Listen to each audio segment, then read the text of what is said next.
Hi there, my name is John Fife Miller, and today we're going to talk to you about transitioning your business to new ownership. So first, what I want to say is congratulations. You finally got a deal in place. And you know what? One of the things you do know is that all that prep work that you did at the beginning has paid off. But now I'm going to tell you some of the hard work begins. So hold off on the champagne yet. Let's wait until that deal closes. So first I want to talk to you about really what a signed agreement means to you. First off, it is a legally binding document. The buyer has committed to you to buy your business. Usually it will include a deposit. Again, you can write that up any way you want, but my suggestion is that a deposit is important to you because it shows commitment from your buyer. One of the things I do want to say though is non-refundable isn't quite that. You will see that that deposit is defined as non-refundable, but I'm going to tell you, I knew two businesses in March of 2020, both that were due to close on sale and both didn't. Today, those businesses are still in the hands of the current ownership, and in both cases, those deposits were given back. Now, this is a decision you can make as an owner, but always look to your professionals for information on that. We talked earlier, your signed agreement should contain everything you've agreed to. And that is from conversations to emails to texts to, I don't care if it's written on a napkin at the end of the day. Make sure that information is in that agreement. Always keep in mind, money will change hands on closing. This isn't unlike selling a home. You'll get a deposit, and on the agreed upon closing date, that is when money will change hands.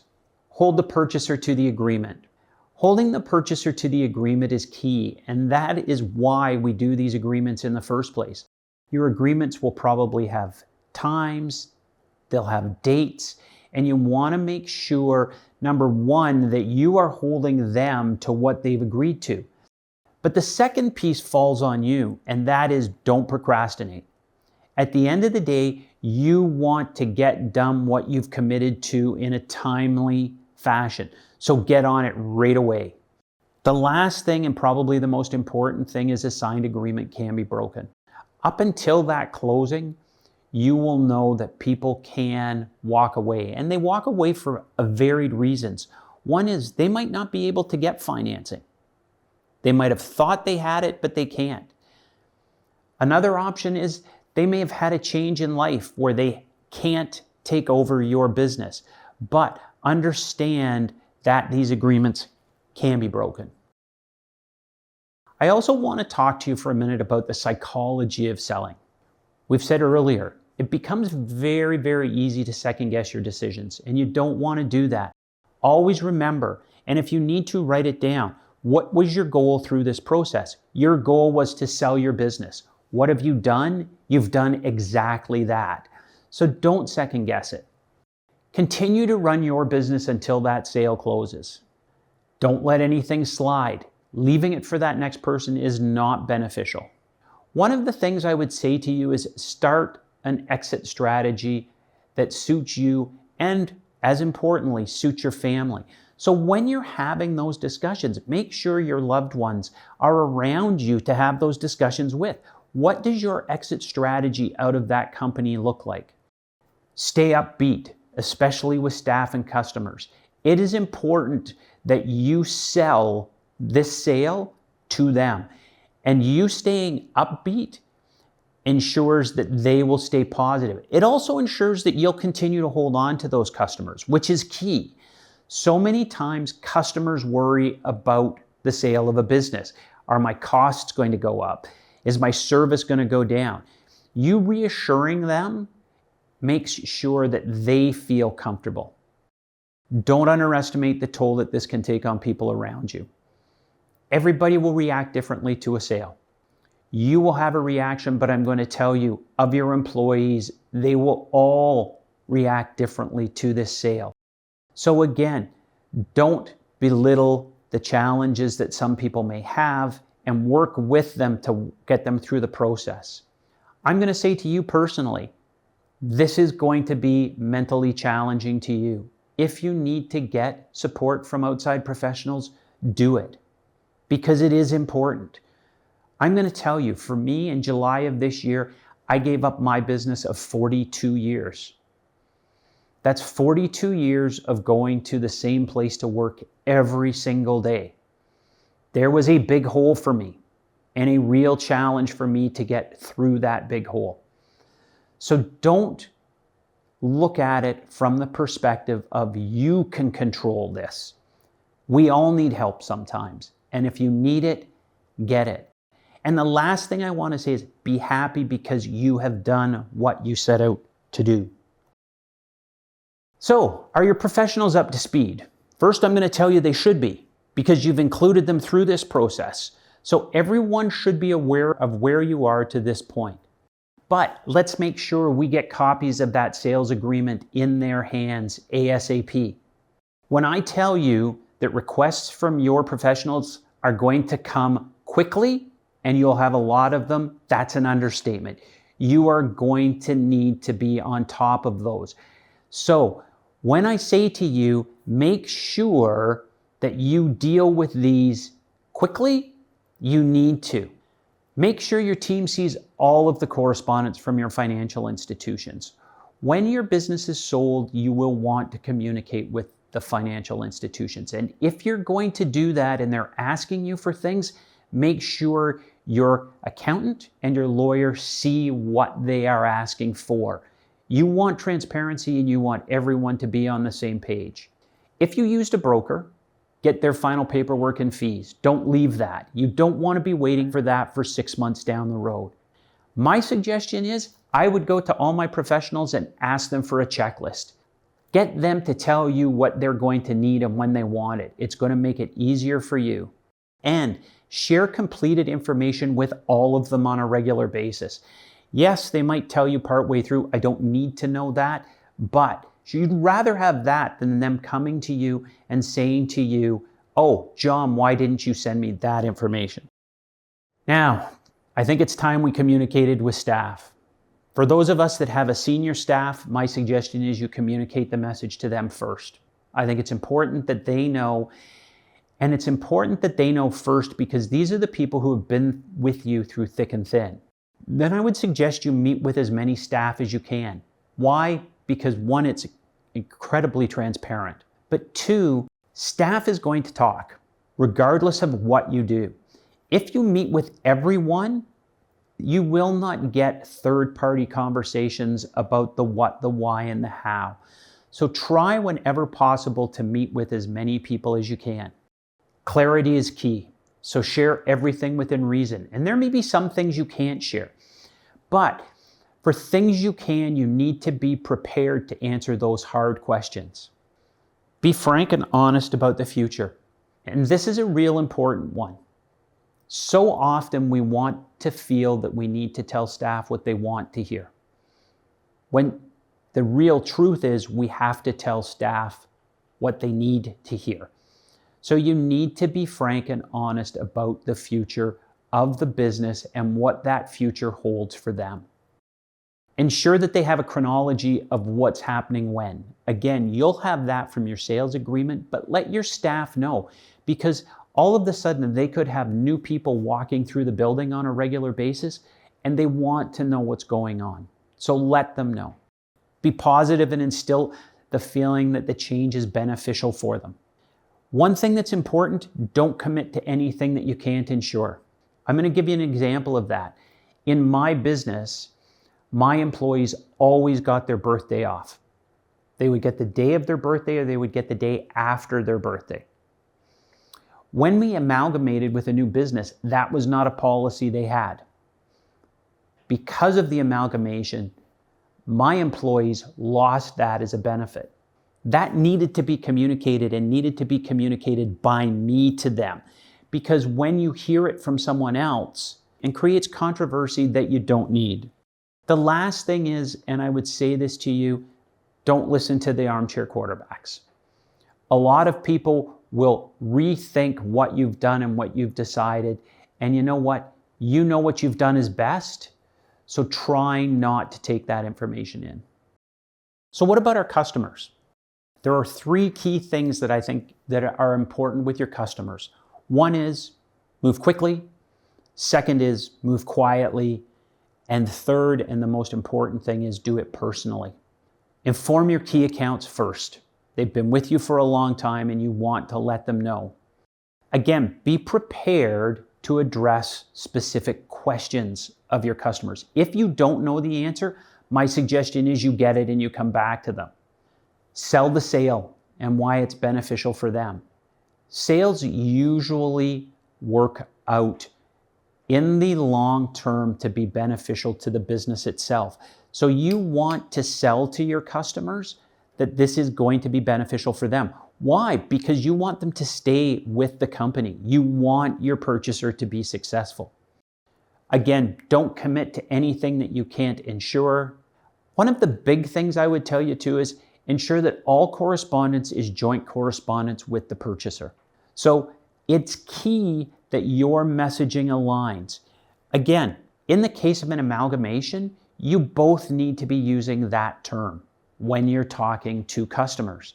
You don't want somebody saying, I purchased that company, and you're saying that we've amalgamated. So align your messaging so your messaging is always going to be consistent. So depending on who your purchaser is, processes differ greatly. And so I want to talk about some things to watch for while focusing in on that exit strategy that works for you. One of the things we aren't going to focus in on is the legal and financial opinions. And I'm going to tell you again and stress to you, you have professionals that will do that. And the information is changing constantly. So it's imperative that when you're looking for that information, you are dealing with the professionals you've put in place. So let's talk first about selling to an existing partner. We talked earlier, a shareholders agreement is a key that should be in place, always. I also said value your business every year. If you do that, one of the great things that you have is you have an agreed upon sales price with your partner already. It may differ a little from that, but the fact is you've always agreed on how you're going to move this forward. And the reason that's important is the chances of you and your partner leaving at the same time are remote at best. Chances are someone is going to buy something. So having that agreement in place on an annual basis is key. Keep it business. I was with my partner when we amalgamated for 12 years. When I sold my shares to my partner's son, one of the key pieces is this is a business deal. They're friends of mine, they're colleagues of mine, but in the end, this is a business deal. Set terms for buyout, including an exit strategy. When do you want to go? Roles and responsibilities. If you're staying, for how long? And what am I going to be doing? And company expenses. If you have company expenses, are they staying? This could be either a share or asset sale. So the walk away at 50%. What this is the day you hand your keys in on the closing of this deal, what is the potential for you to walk away from this company? I'm going to tell you it's 50%, which means that chances are you're going to be staying around for a while. How long is that? I'm going to tell you make plans to stay around for a 1-year period. Now, I want to stress, this isn't a 1-year period of working the same number of hours that you've always worked. But this is a 1-year period of you being there and ensuring that the transition of the business is successful for your partner moving forward. Selling to a family member or family group. One of the positive things about this is it's going to keep your family history and legacy in place. And for many of us that own family businesses, that is key. Communication with family is key. And when I say communication with family, I mean communication with people outside of the purchasing group. I have 2 children. I would have loved for one of my children to take over my business, but neither one of them did. But if one of them had wanted to, it's as imperative for me to communicate with that child that's not purchasing the business as it is to the one purchasing it. They need to know why that person is getting to buy it. Again, and this is the hard rule to keep it business and family. I worked with my father for 10 years. I worked with my sister for 22 years.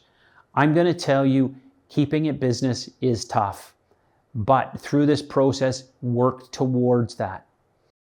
Set terms for your buyout. Again, including that exit strategy, the R&R, and the company expenses. And again, this would be a share or asset sale. Your walkaway here is harder. Why? Because we have that personal tie with the purchaser. I'm going to tell you your walkaway here is 25%. And I'm going to tell you, make plans for a 2-year exit strategy. I could tell you here that with a family business, you could make plans to have a no exit strategy, because the chances of you not being involved in some way in this family business as it moves forward is remote. But that mentorship and ensuring that that family member is successful moving forward is key. So you need to ensure that you're willing to commit some time to that for it to be truly successful. Selling to an employer or an employee group. One of the great things is the continuity for your customers. Your customers will deal with the same people regardless, and they will see very little change in that business on the day that the business closes. More often than not in this area, the business will finance the sales. So moving forward, when we look at that buyout, it will be the success of the business moving forward that is going to finance the sale of the business to you. Have an employee share ownership plan in place. I think that's key because, again, not unlike a sales agreement, this will be something that will outline specific things. Set terms for the buyout, including an exit strategy for you and roles and responsibilities. Again, this could be a share or an asset sale. Your walkaway here probably is 50% and a 1-year timeline for you to stay around. Again, keep in mind, these people have worked with you for a long time, but there are key pieces to your business that they will have never done that you always do. And training them to do those successfully so that they're successful is key. Selling to a competitor.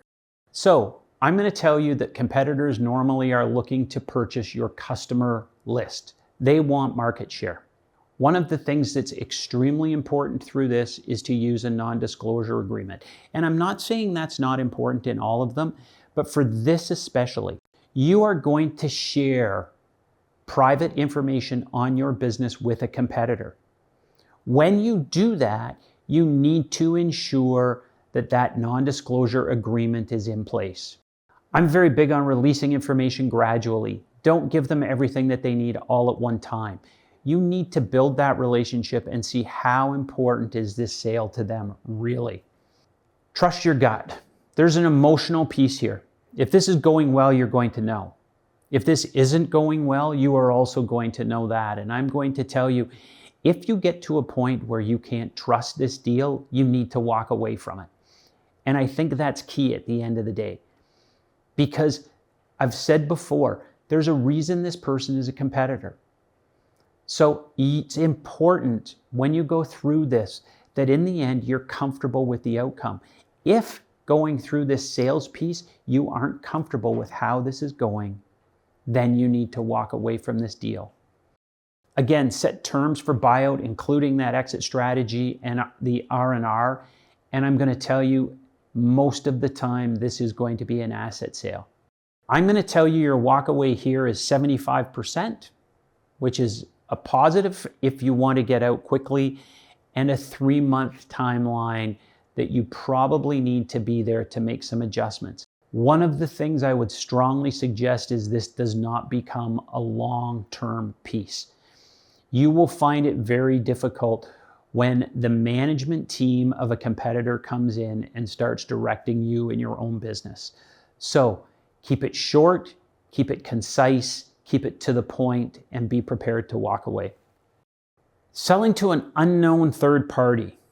Now, I'm going to tell you from a business perspective, this is probably the easiest way for them to get into the game. They want to be in this industry, and them being able to buy a business and get into this industry makes it so much easier for them to hit the ground running. Again, it is imperative that you use a non-disclosure agreement with this. Release information gradually. Again, trust your gut here. I would suggest, if you can, not to carry this loan. And the reason that I suggest that is this is a third party who's somebody that you don't have any relationship with. I would try very hard to get this done in such a way that you are not carrying the financing for this company. One of the things I will tell you from a business perspective, this is one of the best options on the table. This allows you definitely to keep this all about business. This would be a share or asset sale again. Your walk away would be 75%, and I would give this 6 months. They are going to come into your business and not know a great deal about it. You are going to have to walk them through some of the processes. Is everything from this purchase going to be done in one deal? We've talked earlier about that. And what we've said is when you're purchasing the shares of a company, you are purchasing the whole entity. And that's great. But when you do an asset sale, you are purchasing individual pieces. So what we want to look at here is what are the benefits of having one buyer as compared to multiple buyers? On one buyer, everything is in one package. So for you, there's little work and there's little time at your end to get that sale through. One of the big things is it removes having a lot of personal conversations. You're dealing with one entity, and that is really important. And it is an easier way to walk away on closing. You have one buyer that's purchased everything, and that does make it simpler. When you're dealing with multiple buyers, I'm going to tell you there is a lot more work at your end. You're left selling multiple items to multiple individuals. It's time consuming and it drains a lot of energy. It also means you have to have a lot of personal conversations with an awful lot of people. It also leaves you with disposing of things that can't be done. Again, I'm going to use our company as a prime example. When we have to do asset sales with multiple buyers, it may mean that we have to dispose of our ink ourselves. Well, there's a cost that's involved to us for doing that. Whereas when we sell the company as an entity, that person taking it over takes on the responsibility of all of those items. Multiple buyers can have a risk reward. You can definitely, with multiple buyers, get more dollars in your pocket. But understand the risk at the end of disposing of things that aren't purchased for. And this is really important, for instance, if you're in a leased space and you have a finite set amount of time. Again, we moved from one location to the other. We needed to be out by a certain date. Anything that we didn't move come that point, we disposed of. We had someone come in and take it out to the junkyard. And the fact is, there was good product there. We simply just couldn't sell it. The other thing that I'll tell you is it does take longer than you think to deal with multiple buyers. The next item we want to talk about is your actual agreement. How's it formatted? Time to take a look at exactly what you sold. As you deal, and we dealt earlier with some of the different types of organizations, and we said there were different deals in place for different people. We want to go through and we want to take a little bit of a closer look at these and see exactly how these are working out. So again, let's talk about a share sale. If a share sale is an extended buyout, which chances are it's going to be, ensure you regain full ownership on default, and that's key. I would personally request monthly financials, especially if the company is financing of the buyout. You want to know that the company is in good financial position in order to ensure that they can pay you. Confirm that all the licenses are up to date until payment is complete. So for me, I'll tell you that on my deal, I have an 8-year buyout. In that 8-year buyout, I want to make sure that everything's kept up to date. So if the individual defaults and I come back in, I'm not left scrambling with things that I can't control. And if purchased fully, try to walk away and enjoy your life. On a buyout, clearly outline the payment schedule.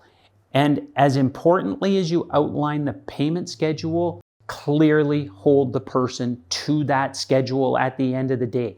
If you're going to get paid on the last day of every month, don't let that slip to the first day of the following month, or it's a weekend, so I'm going to let it go through to the 3rd or the 4th. Make sure they stay online. Request quarterly financials as a minimum. Don't let payments slide.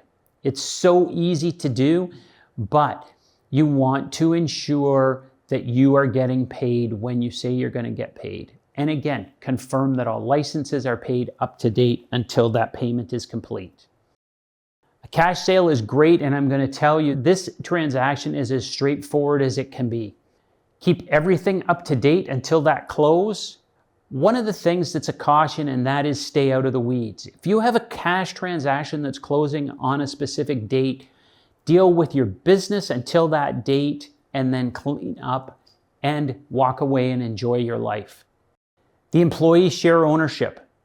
One of the things I would do, I would ask for the hierarchy of how the business is going to run, and it is really important if you are going to stay around for a while.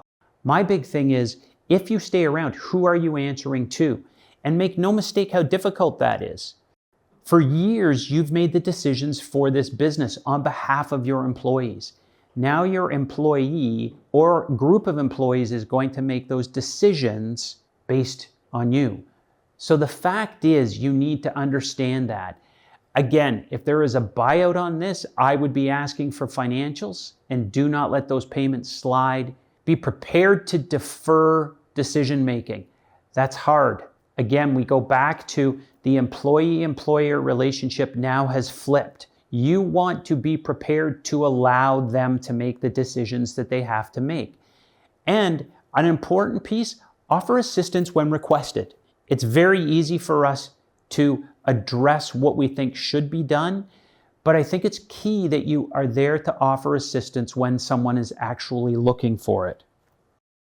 On an amalgamation, and part of the challenge with an amalgamation is, are you leaving or are you not leaving? We're going to assume that you are leaving, and if you are going to stay, one of the things that I would suggest to you, if you choose to stay, confirm a management role. Why? Because it's an easier adjustment for you. And it could be a management role with a management contract that's set for a set period of time. But again, I go back to, you've always made decisions on behalf of this business, and you want to continue to make those decisions. And probably that's where you're strongest. Accept that things are different. Even though you're in a management role, you are not in an ownership role, and you will have to adjust to that. Direct staff to go to new ownership. Again, more often than not in an amalgamation, your staff is going to stay. Your staff will continue to come to you. They're going to continue to tell you that there are challenges. It is imperative that you direct them to new ownership. Give opinions, understanding that they are simply that. I'm going to tell you, when I bought the business from my father, one of the greatest reliefs that you get as an owner is when you ask a question, you realize that you're not getting direction, but you're getting an opinion. And understand, for you as an owner, when you go into this model, that you are simply giving an opinion at the end of the day on what should be done. Should they choose to ignore that opinion? That's their prerogative, and that's their right at the end of the day. It's not meant as an insult to you, but you have to be prepared to accept that. The other thing I would tell you is be positive. You're probably there for a short period of time, and you being positive and enjoying that experience is important. And again, the last one is the auction or estate sale, and we've talked a little bit about this earlier. Let an auction house price what you have left. Don't attend the sale. Ensure your competitors are aware of the sale, and most importantly, remove anything personal to you or anything that you are emotionally attached to. Now, one of the things we did want to get a little bit of a tighter focus on is the family business. And I'm going to tell you, being part of a family business through my 42 years, in both my family and my partner's family, one of the hardest things to get rid of at the office is family dynamics. As much as we want to make it about business, more often than not, it's about family. So one of the things I can't stress enough is that communication with this is key. Don't think this is going to be easy, but let's go through some of the pros and cons of a family business. Some of the pros, it's definitely going to keep the legacy of your family alive, which is, for many of us, is a very key thing. You can stay involved. As I said earlier, as much as you try to get away from a family business, you're always there. I know family businesses where the father has sold to another family member and kept an office. They're not getting paid, but I've seen them come into work every single day to be a part of that. Why? Because it's something they've done for over half of their life. Financial dealing is usually easy. Usually dealing with a family member and trying to come up with an agreement is simpler than it is trying to come up with an agreement to a third party. Most family members know what went into growing the business, so they're aware of the value. And most sellers tend to look at their children and give them an opportunity to purchase their business in a cost-effective way. Continuity for staff and customers. Again, if you have family members who have been there, your staff and your customers will continue to get that continuity. More often than not, I'm going to tell you that a successor is predetermined. Again, in my business, when I started there was no mistaking that probably for the 10 years that I would be the successor to my father. I can tell you in my partner's business, there is no questioning that his son would be the successor to him. And if all is done right, it will build strong family ties. Now let's talk about some of the cons. First thing we want to sort of address is second generation syndrome. And we've all seen this, and we all know businesses like this. One of the hardest businesses sometimes to survive is the second generation business.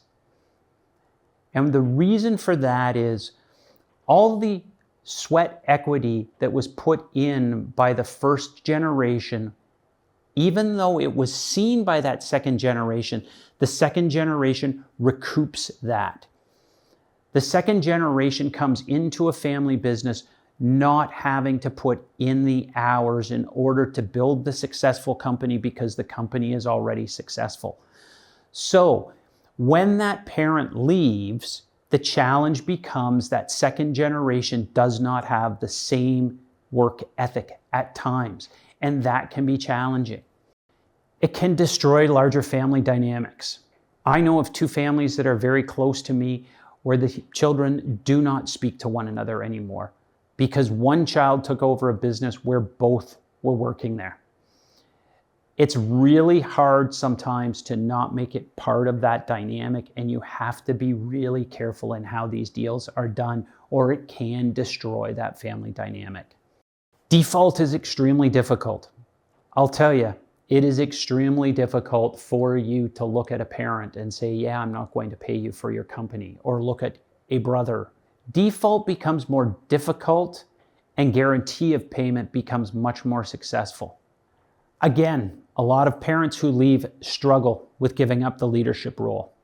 I know of one company where the parent left, the parent came back, and when they came back, felt even though their son owned the business, that they were still in the leadership role of making decisions. Ultimately, what happened was that business broke into two separate companies.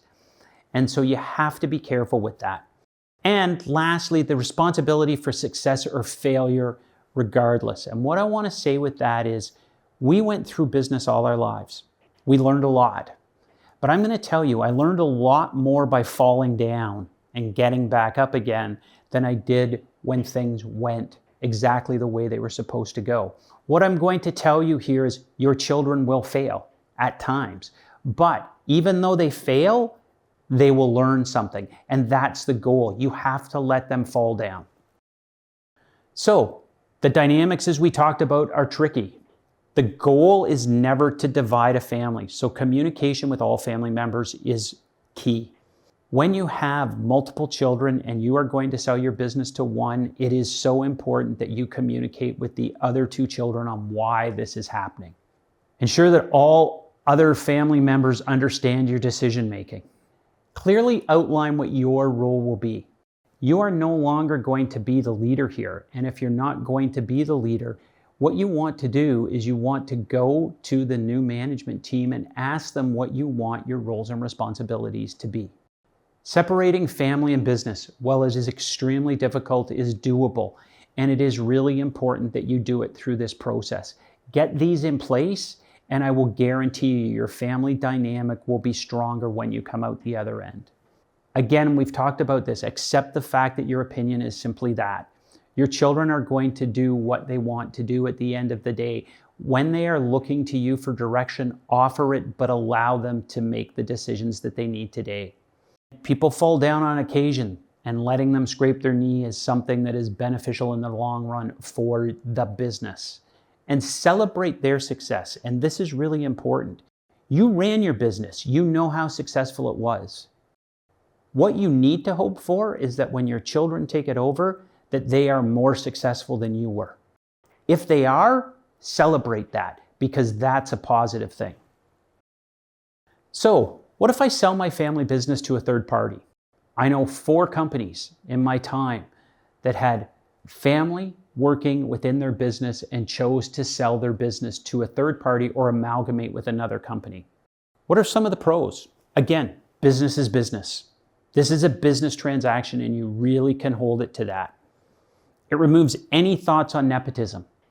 If that's something that's a concern in your business or something that's a concern of your employees, let's be honest, selling to a third party removes that discussion altogether. It can minimize conflict with staff. One of the great things about selling to a third party is it will bring a different perspective to your company. And let's be honest, while your children have a different perspective than you, one of the things that you're going to find is the actual desire to see your company go into a certain path is usually fairly consistent from generation to generation. But selling to a third party actually may bring in a totally new dynamic to your business that you were never willing to take on. So it can make your business more successful, not just for you, but for your children who may still work there. One of the most interesting things is it removes the pressure off family members who are not interested. Again, I go back to my children. I would have loved my children to be interested in my business and wanting to take part in my business. In some instances, we find that owners will actually have their children working there, hoping that their children will want to take it over. But more often than not, we have children that aren't interested. Well, this removes that. It takes the pressure off of them and takes the pressure off the family dynamic. Some of the cons, well, again, we talked about it, lasting family implications. One of the things is you will give up the legacy of your family business. If that's really important to you, this is a challenge. But now you have a full new leadership team, and that may be difficult. It can erode trust. If it's a small family business, it can really erode trust in the business and trust in your decision making. You lose any control over the business. Once that third party comes in, you really are out of control of what the future will look like for that business. And it can build instability, especially if a family member remains. I know a business that sold to a third party. Their young son worked there for 1 year and after 1 year got let go. So it can really build that instability because we feel that personal connection with our family and how that business is run. Final takeaways from today. Again, we see that one size doesn't fit all businesses. We need to do lots of work once that agreement is signed in order to get the deal done. Small details are key in ensuring that this deal is successful moving forward. Communication with our professionals and our stakeholders are key in the success regardless of what the type of sale is. Format an exit strategy that is going to work well for you and work well for your family. Psychologically prepare yourself for what's coming. This is going to be hard on you, and you want to be prepared for that end. Offer leadership and assistance, accepting that mistakes will be made, and always remember their success is your success moving forward. Again, we talked earlier about some of the challenges of today. We know that COVID and the government subsidies are a challenge, especially on small businesses. We know some companies flourished through COVID. while other companies were extremely challenged. Inflation is at a 40-year high, and that is really impacting our business right now and impacting our bottom line from a sales piece. Interest rates, while they continue to be a challenge, interest rates really now are more where they are normally going to be. And supply chain on some of our businesses are very, very difficult in actually controlling our businesses and being able to do our day-to-day operations. But again, in the end, I want to stress, you need to make a deal that is going to be best for you and best for your family. So on behalf of Corporate Training Solutions, this has been Transitioning Your Business to New Ownership. My name is John Fife Miller. My email and phone number are there, and thank you very much for your day.